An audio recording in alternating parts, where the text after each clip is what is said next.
This poem is called All the Tired Horses in the Sun by Joy Harjo. The reason why I want to talk about it is because I think Harjo is a mystic. I think she's a little bit of a prophetess.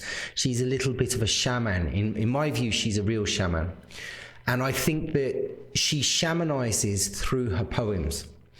Most people that read the poems probably are religious or atheist. I don't think there's a lot of people that read her poems that are shamans.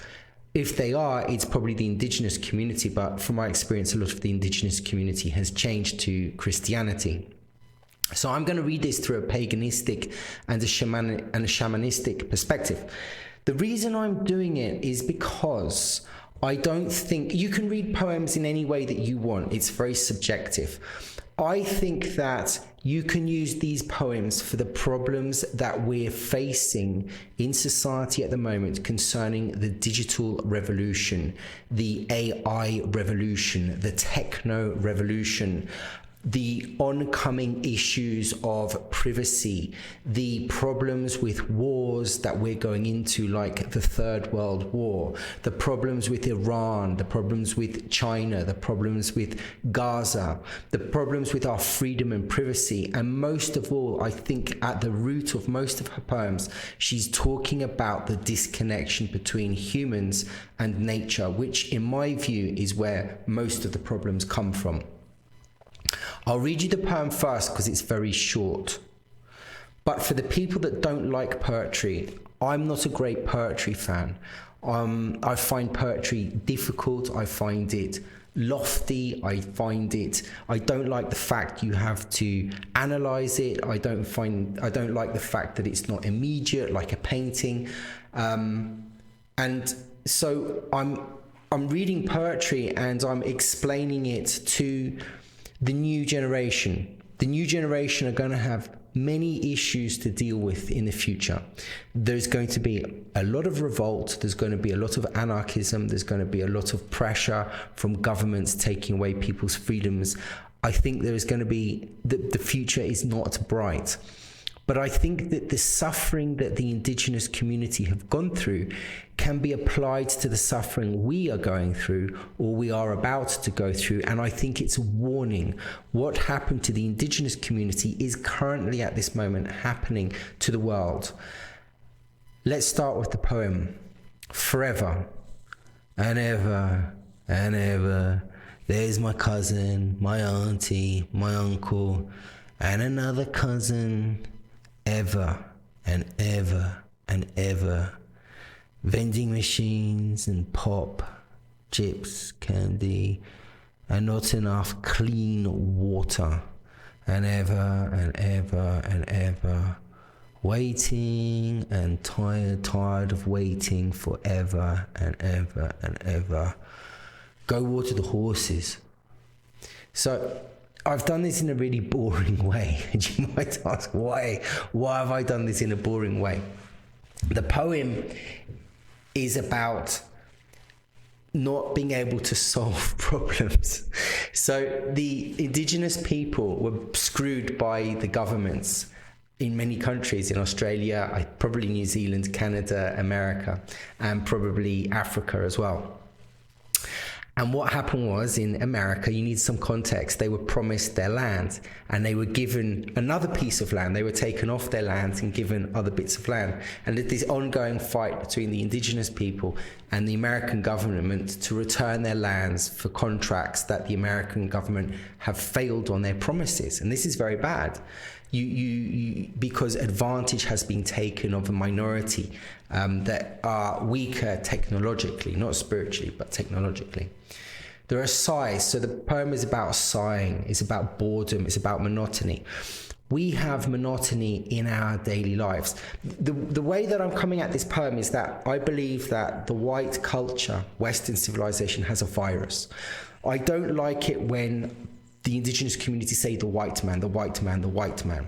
Mainly because I'm white, but I also see it as different.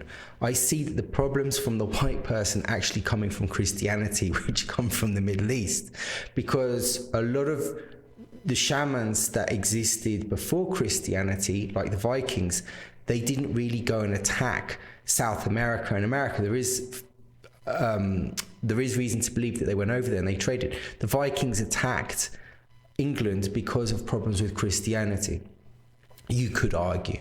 And Christianity gave, let's say, license for people to attack other countries. And even though it's against its morality, the theology managed to concoct some argument that, it was okay. And the Bible is structured in a particular way that says, God gave man earth. So it was sort of like an object or something that you can give to people. It's anathema to the cosmovision of the indigenous people. And white people are indigenous people as well. We're indigenous people to the north of Europe, the Sami people. And so what my feelings are is that ideology is a virus, or virus has turned into an ideology, or an energy, and negative energy has turned into an ideology, which has embedded itself into, let's say, religious ideas, which then have embedded themselves into the white mind, because that's where the white culture has come from, and it's become very strong. And then with that ideology, it's gone and invaded other cultures. And so when you say it's the white person, I don't think it is. I think it's an ideology, and I think that ideology is a virus, and that virus doesn't come from white places. It comes from the Middle East, if you're going to put it somewhere, or maybe Babylon or Egypt. So I'm not trying to negate the problem. You still have to take responsibility for what you've done, and it's an intergenerational problem. But let's go through the poem. So forever and ever and ever and ever. This is the mundanity of life. So let's take it out of the indigenous context. The indigenous context is about waiting for this resolution to happen from the American government, having your land taken away, and I'll explain why that is so bad. And let's take it to the culture that we've got, the Western culture, the mundanity of life, the mundanity of waking up, the mundanity of going to work with bosses that you don't like, the mundanity of having to do your tax returns, the mundanity of school, how school kills you forever and ever. I remember when I was a child, I remember just the days wanting to go. I was constantly asking when my birthday was. I was constantly wanting to get out of school. This horror of life, this boredom of life.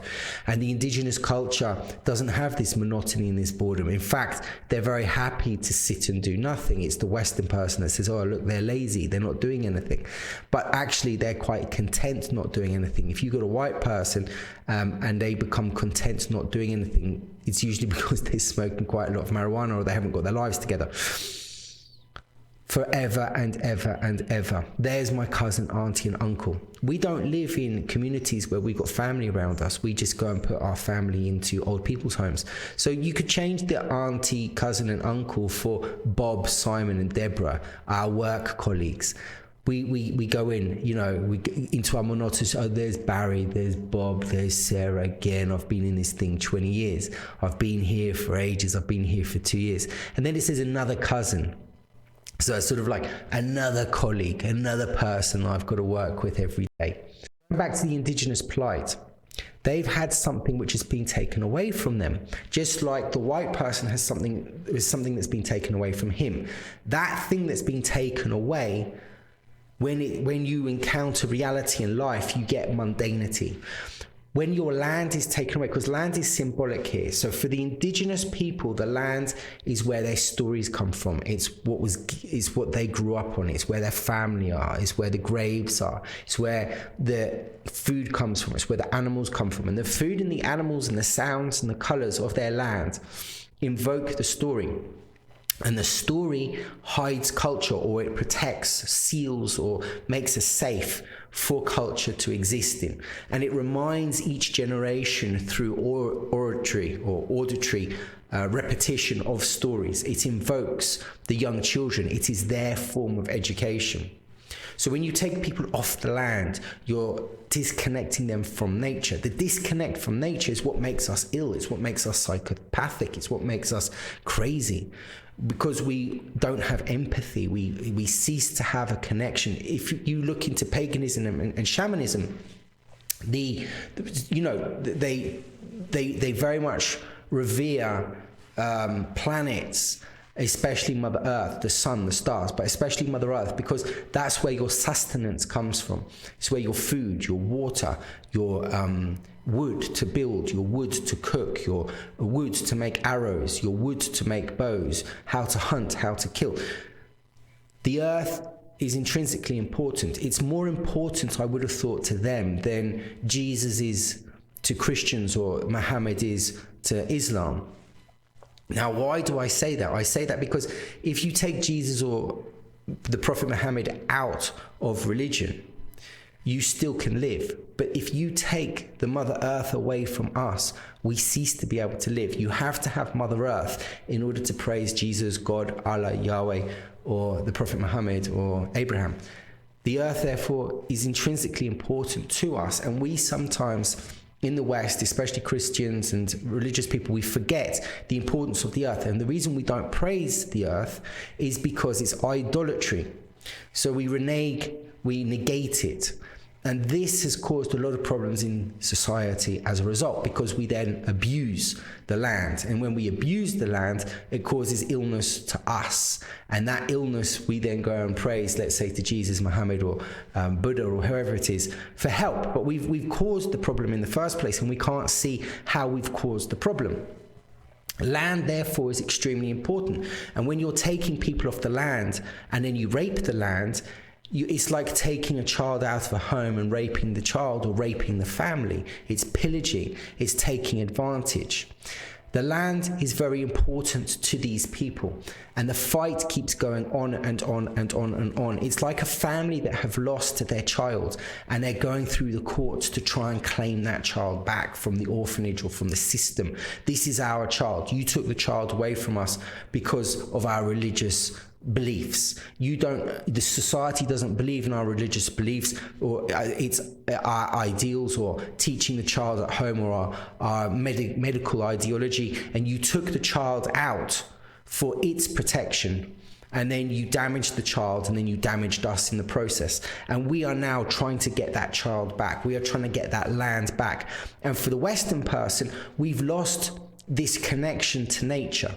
We've lost this ability to understand nature, our lifestyles, our houses. We do not understand the nature. We can't see the stars. The pollution stops us. The cold stops us.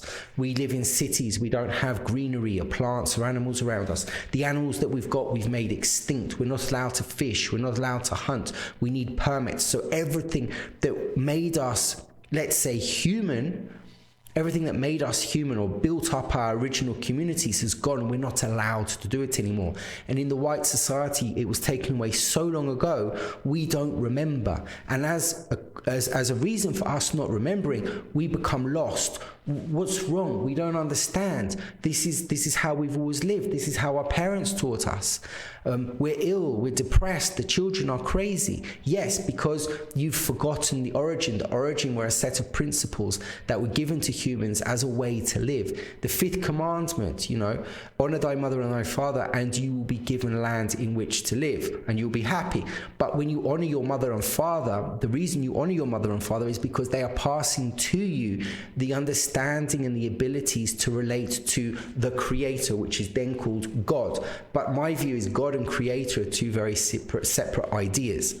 We say, to placate everybody, they're the same, but I don't think they are the same. I think that the Abrahamic religious view of God is very different from what the Creator is. Because the Creator is multidimensional, and it really comes from the sustenance of life and Mother Nature. Whereas, as I said before, the Abrahamic religions have a real issue with idealization, with spirits, with witches, with Wicca, with pagan. And as a result, there is a clash between these two ideologies. The other problem is that when you have your own land and you have a connection to your land, the land speaks to you and it passes wisdom, because your language is coming from the land, the stories, the way that you speak, because the way that you speak is informed by the sounds of the animals and the insects and the wind and the plants.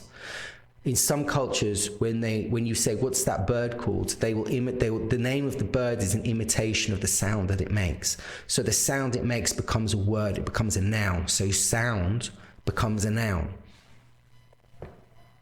The animals also tell stories in a metaphysical way, in a shamanistic way. The tiger or the jaguar, the anaconda, the dog, the albatross, the eagle, they have a way of communicating with humans in different metaphysical states of consciousness.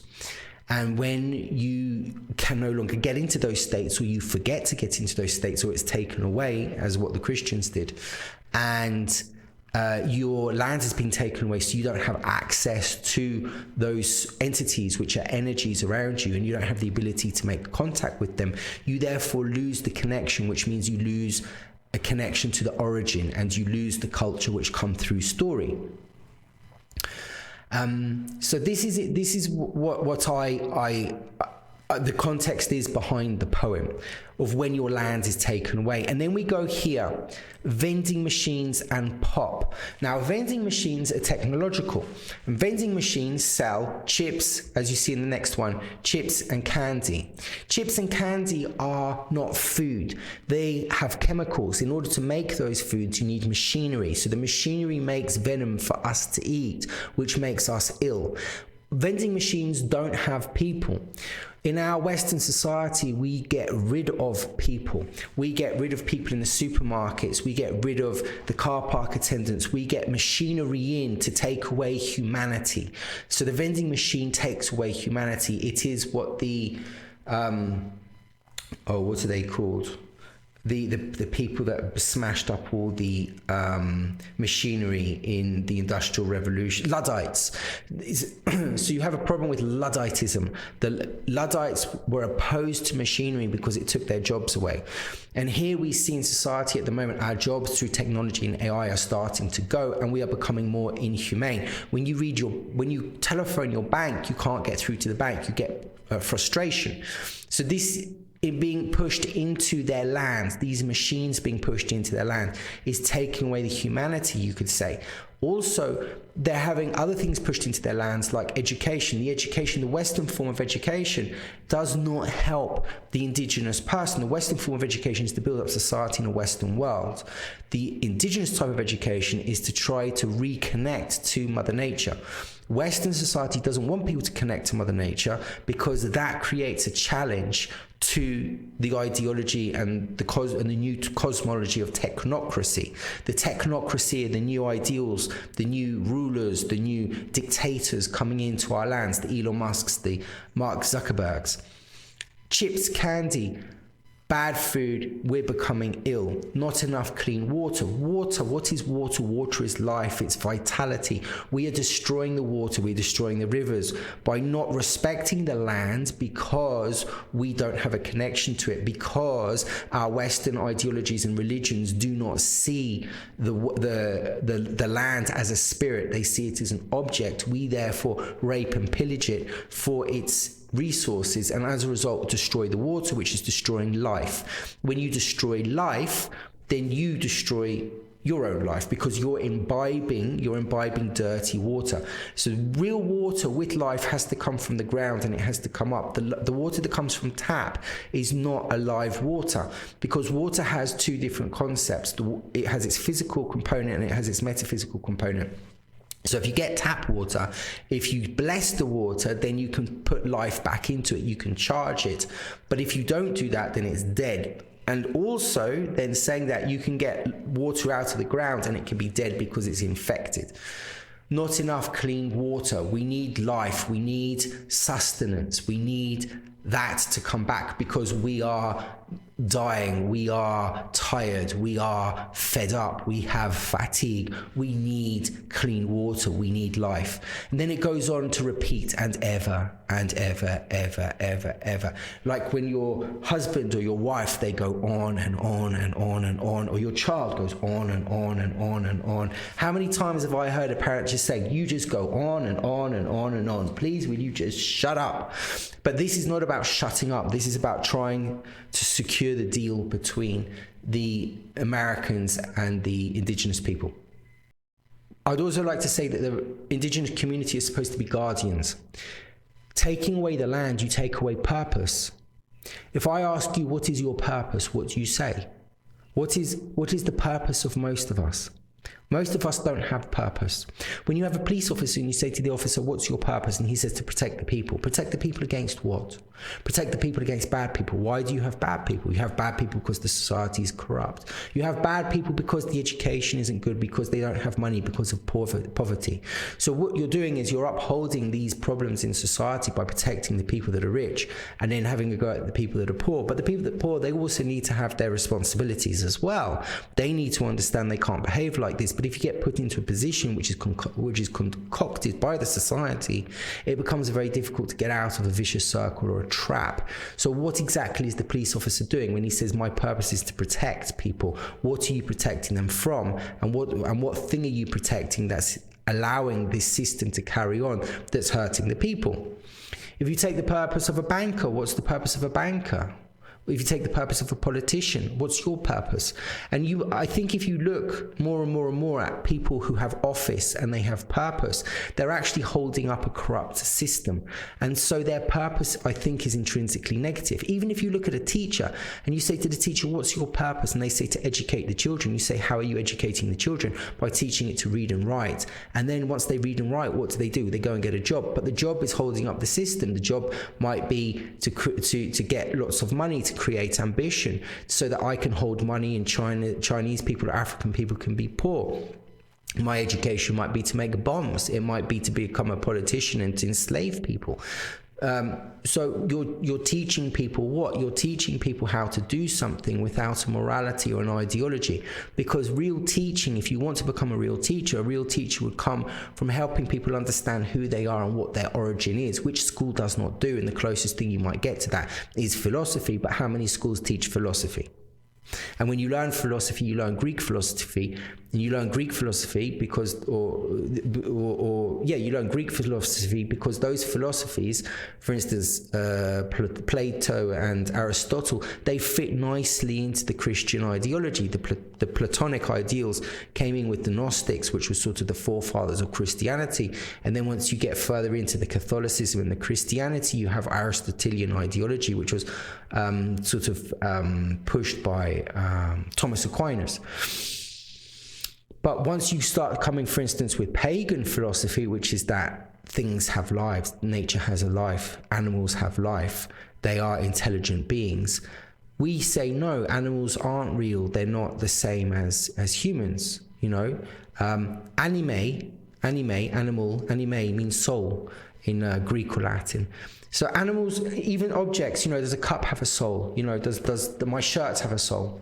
And in Plato, it might have an essence. Anyway, that's something completely different. So the shamanistic ideology is not something which is going to be vetted, is it? It's not something which is going to be put into the Western culture. And so when we have a purpose, what is our purpose? Our purpose is to shop, it's to have a nice house, it's to have a family, but at the expense of what other people in what other country. Our purpose really is consciousness. Our purpose really is to expand consciousness. It's to love. I hate the word love, but I'm going to use it here. It's to love other people. That doesn't mean to spread the good word and to spread ideology and Christianity so that other people give up on their ideals and beliefs. It's actually to respect other people. It's actually to respect other people's ideas and beliefs. It's to respect the plants, it's to respect the trees, to respect the resources, to respect the plants and the water, and to allow those entities to have a life as well. That is what our job is as guardians or stewards of the earth. And in Harjo's poem, they can't be stewards. They're waiting to become stewards. We're waiting, there's a monotony, we're in a queue, waiting for our land to come back so we can go and become stewards again, so that we can go and help the land and consciousness and the world in the network of the way that the world is created through energy. Because me helping the earth and being a steward over the earth and protecting the earth is actually protecting you in another country, because your country is connected to the earth as mine is. And as I'm strengthening and helping the earth and you're weakening it, I'm creating a balance. I'm trying to push back against your ignorant ideology. So the vending machine coming in is this idea of the machines machines coming in without consciousness, because technology is an extension of human thought. If human thought is bad, then the technology will be bad. Technology is not bad in itself. So vending machines, the extension is to sell rubbish, to sell poison. The vending machines are not helping that society that she is in. Waiting and tired, tired and waiting. So I like the way that she flips it around. Tired and waiting, waiting and tired. Again, you've got Groundhog Day, you've got repetition, you've got drudgery, you've got the taking of kids to school, the boredom of school. She's also talking about the waiting of trying to resolve the issues with the land, the way that they were lied to. The entering of technology into their communities will further destroy their community. The idea of destroying the indigenous people, shamans and pagans, they've already done it in Europe. You don't have land, you've got to pay to live on the land, you're never free. She's introducing the idea of freedom. Technology has overreached itself and it's coming in and it's ripping the connection between human and nature apart. With the introduction of television, social media, you're glued to technology. You make a connection to technology. Your phone must make a connection to the internet. You must make a connection to the telephone. Your connection, the drudgery and the illnesses that we have not having connection to Mother Earth are having a intruder connection, an imposter. Technology has become an imposter, not because technology is an imposter, but because that's the way we've created it. This is a war of attrition. It's a war to break the soul of the indigenous person. And the indigenous person, the white people are indigenous. The indigenous person with their spirituality is the last defense.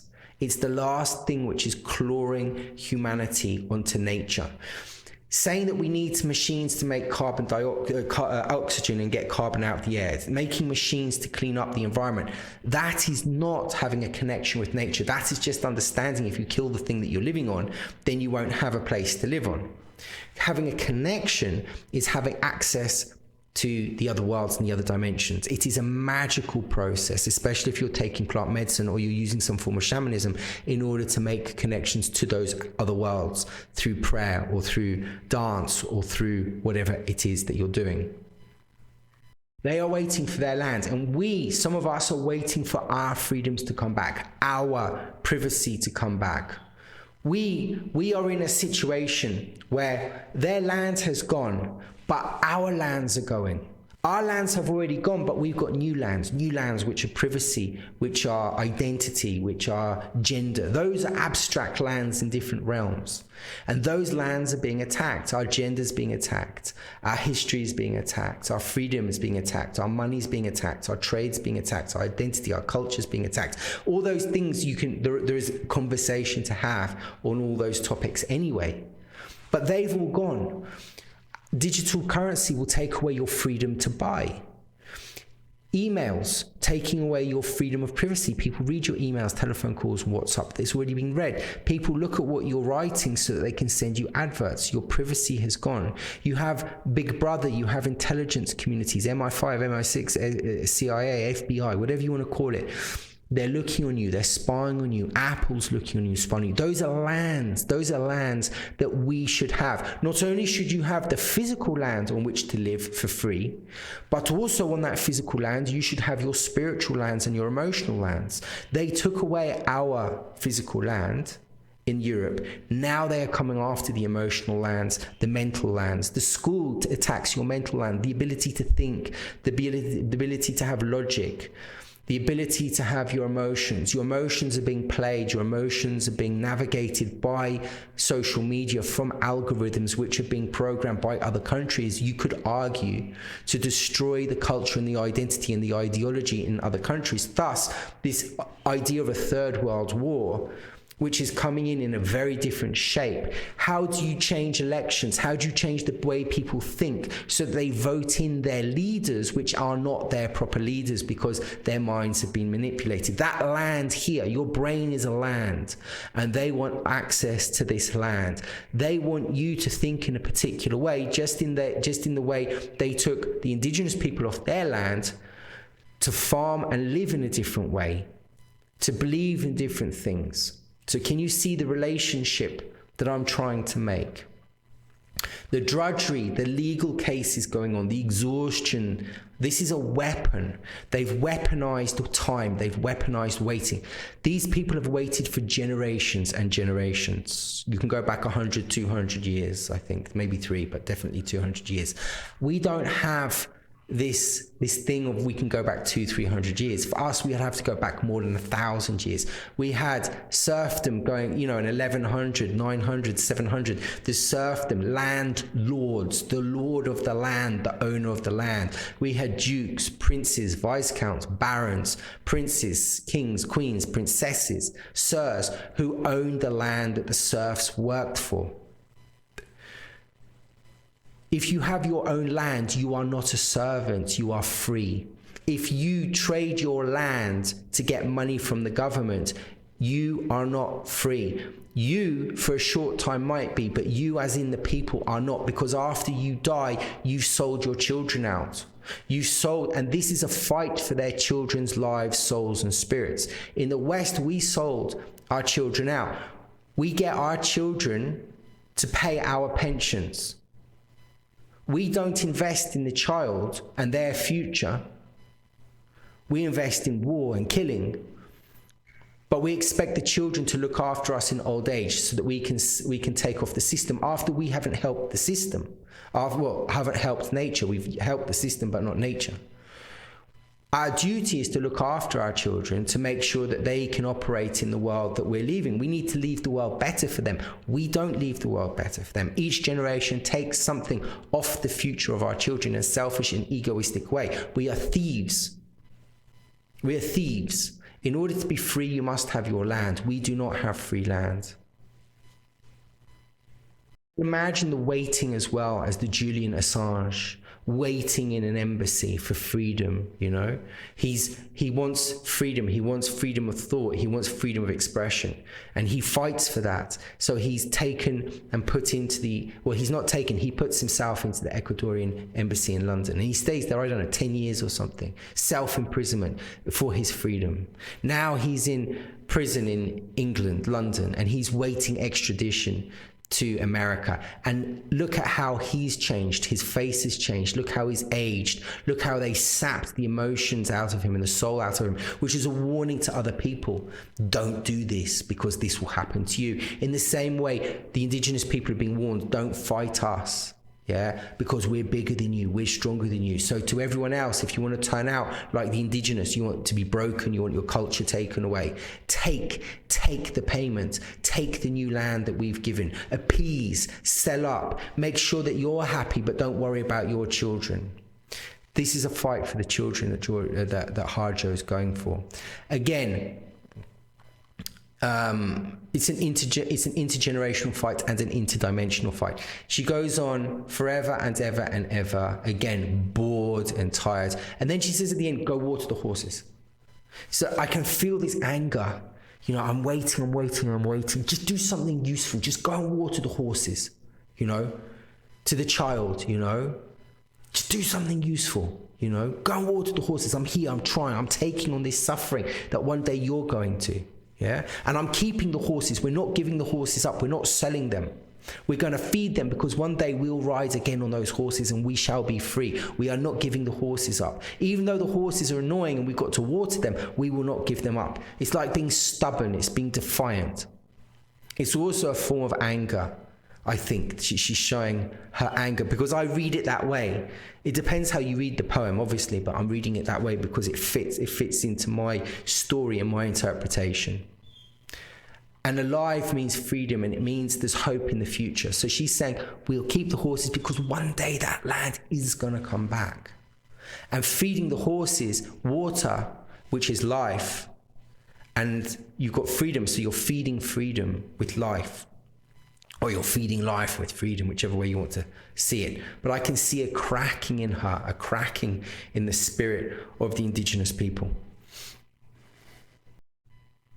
And now I'll read the poem to you again, if you've managed to listen to me. So again, forever and ever and ever, there's my cousin, my auntie and my uncle, another cousin, ever and ever and ever. Vending machines and pop, chips, candy, and not enough clean water. And ever, I'm waiting and tired of waiting forever and ever and ever. Go water the horse.